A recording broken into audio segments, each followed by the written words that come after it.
చూడాలి అని, ఏం చెప్తుందో వినాలి అని మండుటి ఎండను సైతం లెక్క చేయకుండా మీ పనులు మానుకొని మా కోసం మీరు సమయం చేసుకుని వచ్చారు.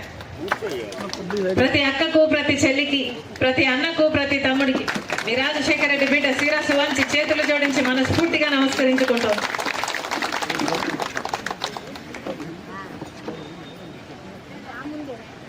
రాజశేఖర రెడ్డి గారు 5 సంవత్సరాలే ముఖ్యమంత్రిగా ఉన్నారు.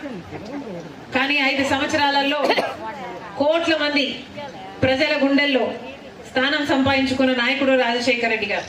అందుకే చనిపోయి ఎన్ని సంవత్సరాలు అయినా కూడా ఇంతమంది రాజశేఖర రెడ్డి బిడ్డ వస్తుంది అని మీరు వచ్చారు అంటే మరి రాజశేఖర రెడ్డి గారు ఈ రోజు వరకు కూడా మీ గుండెల్లో ఇంకా బ్రతికే ఉన్నట్టే. మరొక్కసారి మీ ప్రేమకు, మీ అభిమానానికి రాజశేఖర రెడ్డి బిడ్డ మనస్ఫూర్తిగా నమస్కరించుకుంటాం. 5 సంవత్సరాలే ముఖ్యమంత్రిగా ఉన్నారు.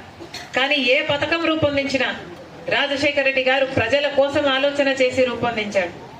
ఉచిత విద్యుత్తో మొదలు పెట్టాడు రాజశేఖర రెడ్డి గారు. ఆ తర్వాత రైతులకు ఏ కష్టం వస్తే ఆ కష్టంలో అండగా నిలబడ్డాడు. పెట్టుబడి ధరలు తగ్గించాడు, గిట్టుబాటు ధరను అందించాడు. ఇన్పుట్ సబ్సిడీలు అయితేనేమి, నష్టపరిహారం అయితేనేమి, ఇలా ఎక్కడ అవసరమైతే అక్కడ ప్రత్యక్షమైనట్టుగా రాజశేఖర రెడ్డి గారి సర్కారు ఉండేది. రైతులకు ఎంతో మందికి రుణమాఫీ చేసిన ఘనత కూడా రాజశేఖర రెడ్డి గారికి. ఇది వరకు కాంగ్రెస్ పార్టీ తెచ్చిన పథకంలో డబ్బులిచ్చే బాధ్యత పూర్తిగా కేంద్ర ప్రభుత్వానిదే. కేవలం పనిముట్లకు మాత్రమే రాష్ట్ర ప్రభుత్వానికి డబ్బు ఖర్చు అయ్యేది, అంటే ఒక 500 కోట్లతో పోయేది. కానీ ఇప్పుడు బీజేపీ తెచ్చిన ఈ బీబీ రామ్ చట్టంలో 60% మాత్రమే కేంద్ర ప్రభుత్వం డబ్బులు ఇస్తారట, మిగతా 40% రాష్ట్ర ప్రభుత్వమే పెట్టుకోవాలట. వాస్తవానికి రాష్ట్ర ప్రభుత్వాన్ని డబ్బులు పెట్టుకోవడానికి మన రాష్ట్రం దగ్గర డబ్బులు లేవు.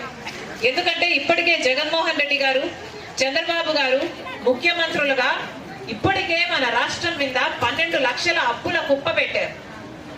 ఇలాంటి పరిస్థితుల్లో మన రాష్ట్రం దగ్గర డబ్బులు లేవు. అంతేకాదు ప్రభుత్వ ఉద్యోగస్తులకు జీతాలు ఇచ్చుకోవడానికి కూడా అప్పులు తెచ్చుకొని వడ్డీలు కట్టుకుంటున్నాం.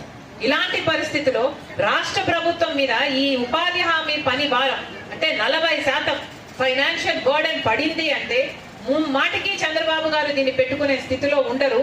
ఇక చంద్రబాబు గారు పని దినాలు మొత్తానికే తగ్గిస్తారు, ఈ పథకాన్ని పూర్తిగా నీరు గారుస్తారు.